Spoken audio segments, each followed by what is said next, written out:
cómo era la gente en los días de Pablo, cómo pensaban las personas en aquellos tiempos y por qué Pablo dijo algunas cosas que a veces hoy nos resultan difíciles de entender. Veamos el tipo de personas que vivía en Tesalónica en los días de Pablo.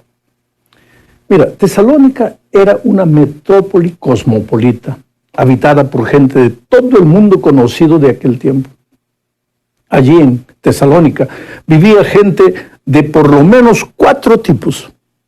Primero estaban los bárbaros germanos, que habían traído consigo su religión pagana de muchos dioses. Era una religión politeísta, y ellos traían también su cultura de guerra. En segundo lugar estaban también los griegos, procedentes del sur de Acaya y de las islas del mar Egeo. Estos griegos aportaron su elegancia, su filosofía, porque la filosofía de ellos impregnaba todas las actividades que ellos hacían. Un tercer grupo de personas que vivían en Tesalónica estaba formado por los romanos del Oriente. Por lo general eran soldados jubilados ya, que habían llegado a Tesalónica aportando su fuerza de voluntad, riqueza, poder político, influencia y otras cosas parecidas. Finalmente los judíos también llegaron en gran número desde el Medio Oriente. Y se dice que eventualmente 1/3 de la población de Tesalónica era judía, hebrea. Ahora, estos judíos llegaron a Tesalónica trayendo su fe, su ética monoteísta, así también sus prejuicios nacionalistas. De manera que te puedes dar cuenta que Tesalónica era una metrópoli con gente de variadas culturas, variadas líneas de pensamiento. Pero no era solo eso, sino que también había un fenómeno político que creaba una especie de cultura de rebeldía interior en el corazón de los tesalonicenses. Te voy a explicar bien. Sucedió que cuando el imperio griego empezó a desmoronarse después de la muerte de Alejandro el Grande, los tesalonicenses aceptaron someterse voluntariamente al poder romano. Pero esta aceptación no fue fácil, porque hubo una especie de guerra civil entre ellos. Unos pensaban que les convenía seguir siendo griegos independientes, mientras que otros pensaban que era mejor someterse al poder romano que se venía con todo. Esta segunda posición fue aceptada después de una lucha interna, pero dejó por lo menos 3 heridas abiertas. La primera herida fue mucha pobreza, y generalmente tú sabes, quien sufre en estas circunstancias es la clase pobre, que se queda más pobre de lo que ya era antes de la guerra. Segundo, Roma, como que homenajeando el sometimiento fácil de Tesalónica, les dio libertad. Pero esa independencia era una falsa independencia, una independencia controlada por el poder romano. Tesalónica no pagaba ningún tributo, eso era verdad, pero era gobernada por las leyes de Roma, porque sus ciudadanos eran también ciudadanos romanos. Ahora, esa circunstancia dio origen a que los gobernantes de Tesalónica fuesen llamados politarcos. Este título politarco no aparece en ningún lugar en la literatura, pero se ha preservado en una inscripción del Arco del Triunfo en Tesalónica. Naturalmente, estos líderes vivían bien, lo que despertaba rebeldía en el corazón de la mayoría pobre. Finalmente, había un tercer factor, una tercera herida que incomodaba a los tesalonicenses, y era el hecho de que, aunque aparentemente tenían libertad y los ciudadanos no pagaban tributos, la ciudad sí lo hacía. Un porcentaje de toda la riqueza nacional se iba a Roma, y eso ofendía a los ciudadanos tesalonicenses, despertando en ellos una especie de nacionalismo rebelde. Bueno, todos estos factores son importantes que nosotros conozcamos para entender por qué Pablo muchas veces escribió lo que escribió a los tesalonicenses. Un segundo aspecto que debemos conocer con relación a la cultura de Tesalónica tiene que ver con la religión. Mira, había una multiplicidad de creencias y religiones. Pero debido a la opresión romana en la que vivían, empezó a desarrollarse un movimiento religioso llamado culto a Cabirus. ¿Quién había sido Cabirus? Aparentemente un héroe que había sido asesinado por sus hermanos. La tradición decía eso. Había sido una especie de mártir traicionado, un defensor del pueblo. Según la tradición tesalonicense, este Cabirus había resucitado o habría resucitado después de algunos días y de vez en cuando aparecería con frecuencia para ayudar a los tesalonicenses más pobres. Más tarde, cuando se inició el culto al emperador Augusto, los tesalonicenses pensaban que Cabirus se había encarnado en la persona del César. Pero a medida que sus esperanzas quedaban frustradas por las actitudes egoístas del César, la esperanza de la gente fue quedando como que en el vacío. Eso de alguna manera creó una situación propicia para aceptar a Jesús. Por eso mucha gente que no era judía aceptó con facilidad a Cristo. Porque Jesús venía a llenar el vacío de la tradición que la tradición de Cabirus no había llenado. Pero esto también generó un peligro, porque en aquel tiempo no adorar al emperador, y recuérdate que mucha gente pensaba que Cabirus era el emperador, en aquel tiempo no adorar al emperador era traicionarlo.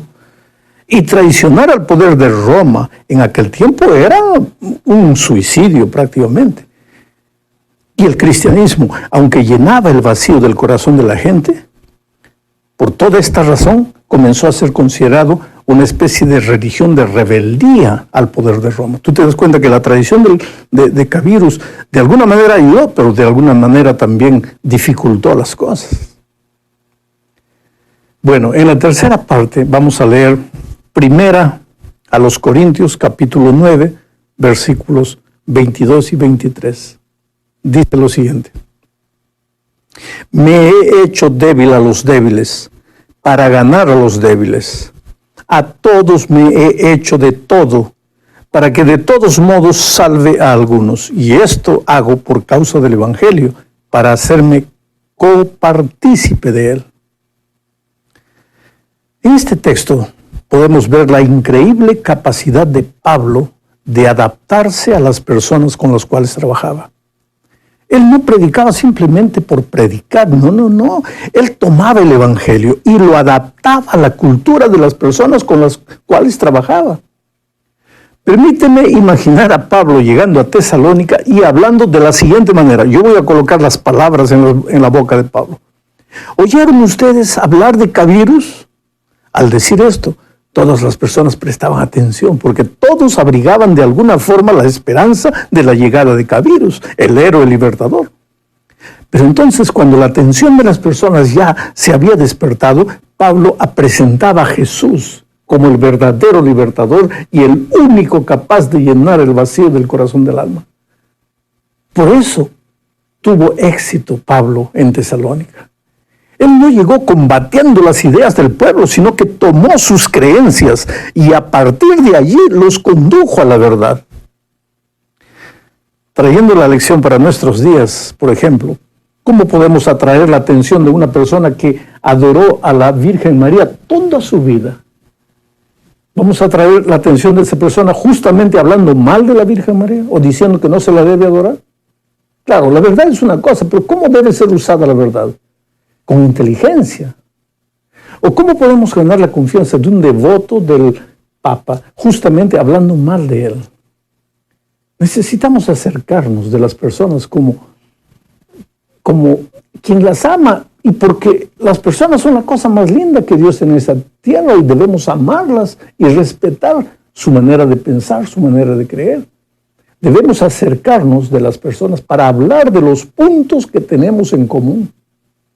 Necesitamos respetar las ideas de las personas si deseamos ganarnos el cariño de ellas para que acepten a Jesús.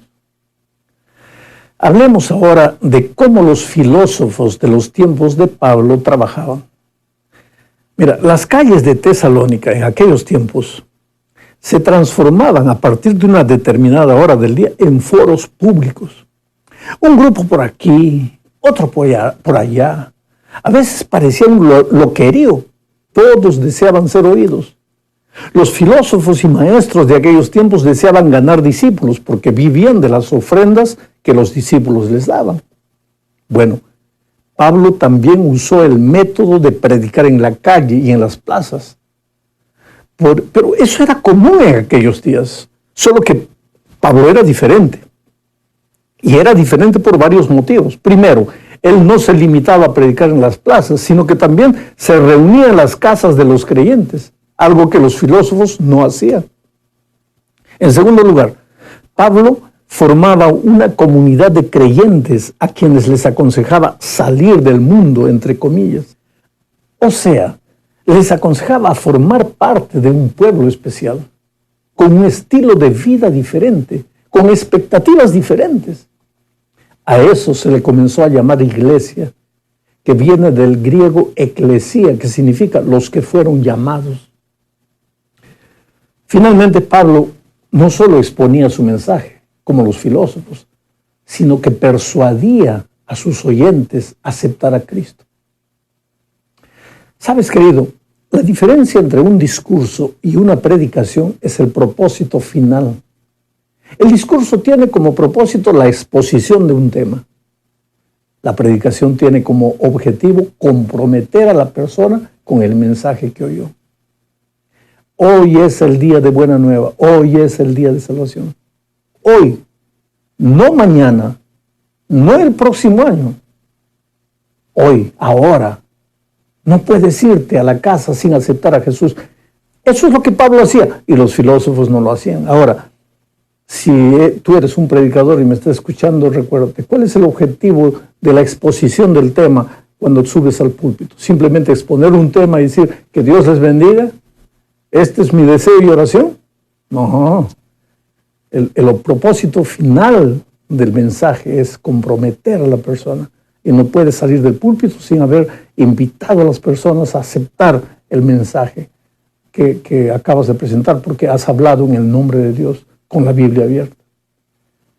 Finalmente, querido, es necesario entender la importancia de los pequeños grupos y de las reuniones en la casa de los creyentes en los días de Pablo. Para eso necesitamos leer algunos textos bíblicos. Mira, el primero que vamos a leer es Romanos capítulo 16, versículo 5. Dice así: saludad también a la iglesia que se reúne en su casa. Saludad a Espeneto, amado mío, que es el primer fruto de Acaya para Cristo. La declaración es clara. Había una casa donde se reunía. Había una iglesia que se reunía en una casa. No hay cómo negar, el texto lo dice de manera clara. Pero vamos al segundo texto. Es 1 Corintios capítulo 16, versículo 19. Las iglesias de Asia os saludan. Aquila y Priscila, con la iglesia que está en su casa, os saludan mucho en el Señor. Aquí vemos que existía una iglesia que se reunía en la casa de Aquila y Priscila. Último texto, aunque hay muchos otros, pero no los vamos a leer. Ya este es el tercer texto que estoy leyendo. Colosenses capítulo 4, versículo 15, dice así: saludad a los hermanos que están en Laodicea, a Ninfas y a la iglesia que está en su casa. ¿Ves? En la casa de Ninfas, en Laodicea, también había una iglesia.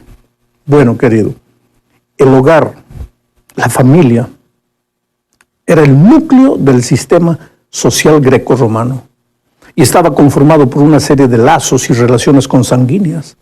A veces esas relaciones eran laborales, geográficas. En esos tiempos a todo eso se le denominaba el oikos. Era la célula, el núcleo de organización del gobierno romano. Los discípulos, los apóstoles, tomaron esa manera de ser, de pensar de los romanos. Pero no lo hicieron porque los romanos lo hacían, lo hicieron porque Dios los inspiró a hacer eso. Ellen White hoy dice así: El trabajo en pequeños grupos como base para cualquier esfuerzo misionario me fue mostrado por alguien que no puede errar. Y la palabra de Dios lo confirma. Los pequeños grupos no son idea humana. Los pequeños grupos son el método que Jesús tenía para que su iglesia, a medida que fuese creciendo, se permaneciese unida. Y te explico un poco lo que estoy diciendo. En una iglesia de 3,000 miembros, en una iglesia, vamos a decir, de 1,000 miembros, de 800 miembros, querido, pocos conocen a pocos. No voy a decir nadie conoce a nadie, pero voy a decir pocos conocen a pocos. Y podemos discutir y podemos argumentar lo que queramos, pero esa es la verdad. En una iglesia grande, pocos conocen a pocos. Y si uno, por algún motivo, no vino un sábado, nadie se da cuenta que no vino. Y si no vino el segundo sábado, tampoco se dan cuenta que no vino. Y cuando se dan cuenta, la persona ya está completamente lejos de Dios y lejos de la iglesia. Pero cuando la iglesia está organizada en pequeños grupos, mira, si uno no viene, 11, 12 se dan cuenta que no viene.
Vino.